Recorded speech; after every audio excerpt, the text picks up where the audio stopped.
everyone had a moment in this game. And you really had to, because everyone saw what happened after game 2, the way that they looked when Jimmy Butler went down. They knew going into this game that was a possibility, and everyone rose to the challenge, none more so than obviously number 30. It's going to make it extremely difficult for the Rockets to come back in this series. Evan, that was one of the best performances we've seen from this Golden State Warrior team. Maybe the best. They do it without Jimmy Butler. They haven't had a lot of opportunities since Jimmy Butler was acquired to play without him. In fact, this is only the second game that he's missed as a member of the Warriors, and they get a win 104-93. It was gutsy. It was led by Stephen Curry. It was led by Draymond defensively. You got great contributions from GP2 and Buddy Hield. You could go up and down the lineup. It was a roster win in this one, led by the greatness of Stephen Curry. An incredible performance and an awesome win in a moment where the Warriors absolutely had to have it without Jimmy Butler. Well, that's the thing, is I don't think they necessarily had to have it. I mean, this was a game that, yes, you would love to get, and I think effectively closes the Rockets' chances on winning the series. Oh, that's how big I feel this win was for the Warriors. But I did not feel like coming into today this was a must-win game for Golden State, especially after getting the news that Butler was going to be out. And also, all signs point to him being available in Game 4 on Monday. But you're absolutely right that this was a team win. Yeah. And I do think that it's appropriate that against one of the best defenses in the NBA, they closed this game with a 35-point fourth quarter. Curry had 21 in the second half, nearly 10 in the fourth quarter. Gary Payton II, of all people, had 11 points in the fourth quarter. 9 in a row at one point. He was awesome in this game.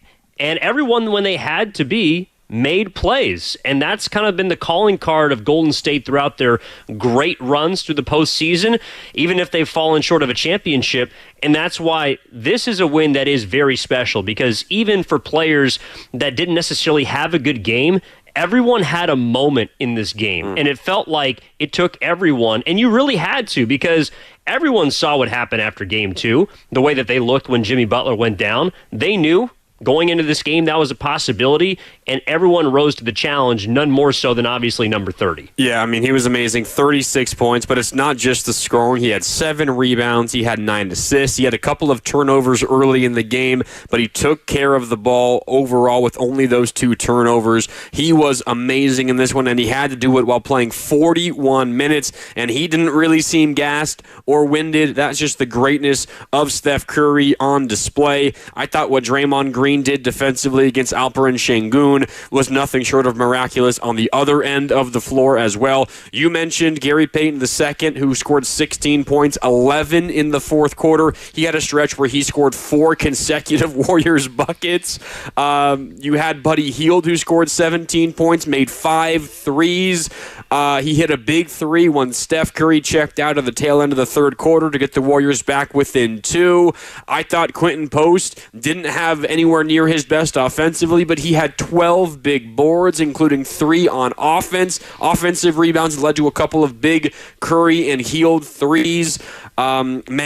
Man, what a performance for the Warriors. They get over 100 points for the first time this series versus the Rockets, 104-93. And while you're right, this was probably a more important game for the Rockets than for the Warriors.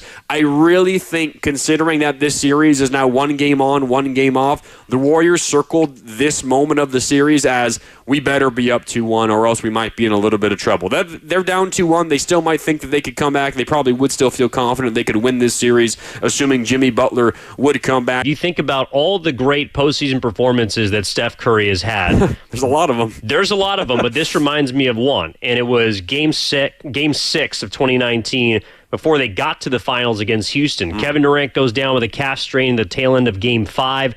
Curry has Klay Thompson, who did not shoot it great during that series, as people remember.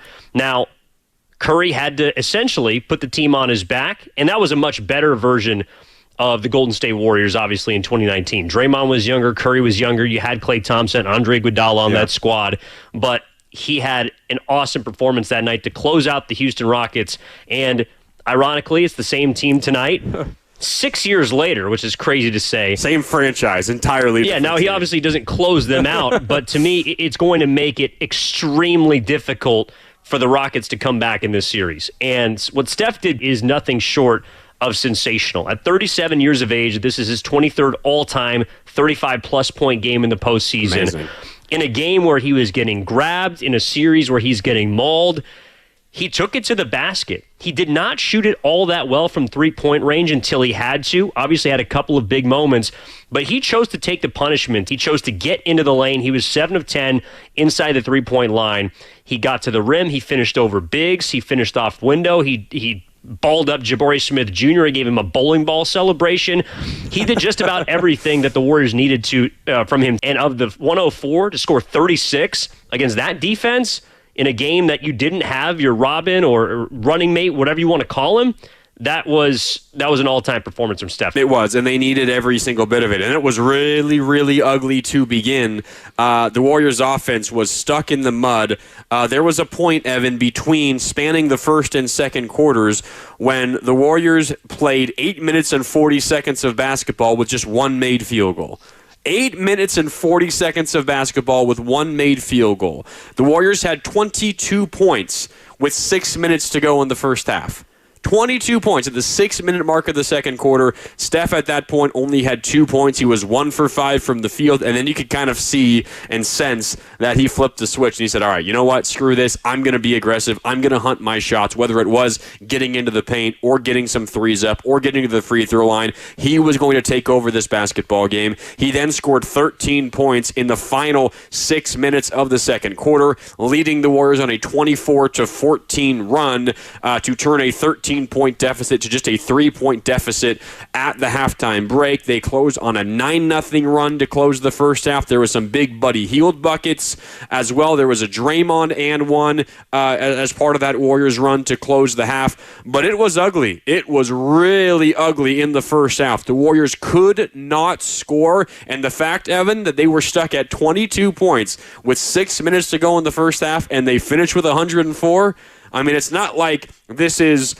any kind of defense. This is a really good Houston defense, and the Warriors absolutely executed to perfection on offense nearly the rest of the way, including the tail end of that second quarter, some of the third quarter, and the entire fourth quarter. The way that the Warriors executed offensively after that struggle to begin, it was something to see. It was an amazing, amazing performance. But you also can't discount what they did defensively. Yeah. They scored 22 points through basically a quarter and a half, and they're only down by 13. Yeah. The fact that they were able to hold Houston to what they did, and the Rockets, granted, are not a great offensive team, but for the first time in this series, Şengün looked guardable. And I think you have to credit Draymond Green for the work that he did on him, particularly in the first half where he was 2 for 8. He got busy in the third quarter, but then 1 for 5 in the final quarter of this basketball game. Draymond Green was awesome on Şengün. And again, I don't think it's a coincidence that for the first time in this series, he made Alperen Şengün look guardable, and it's a big reason the Warriors won this game. Şengün, 15 points, 7 for 18 from the field, did get on the boards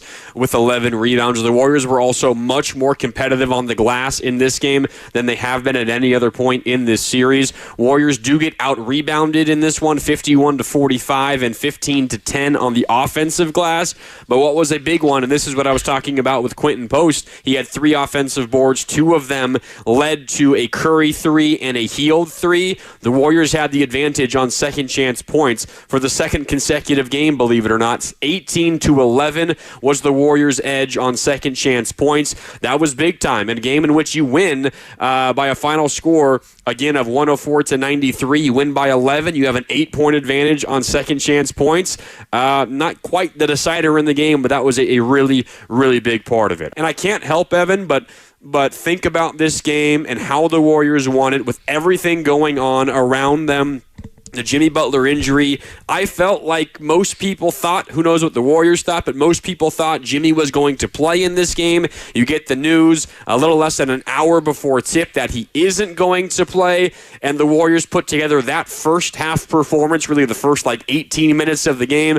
It felt pretty dire. It felt pretty nervous inside of Chase Center, and then Steph turned it on. Everybody else followed. This just felt like a championship DNA kind of win, the gutsy kind of win that you have to have if you're going to go far in the postseason. And I say championship DNA mostly just about Steph Curry and Draymond Green, because everybody else that had big contributions in this game haven't really been big parts of championship teams. Kevon Looney got in and he had a couple of nice moments, some good defense and offensive rebound as well. GP2 obviously was big, and he was a big part of that 2022 championship team. But this just felt like a game where the Warriors leaned on the greatness of their individual stars. They leaned on their experience, and when the Warriors hit the Rockets with that, the Rockets had no answer.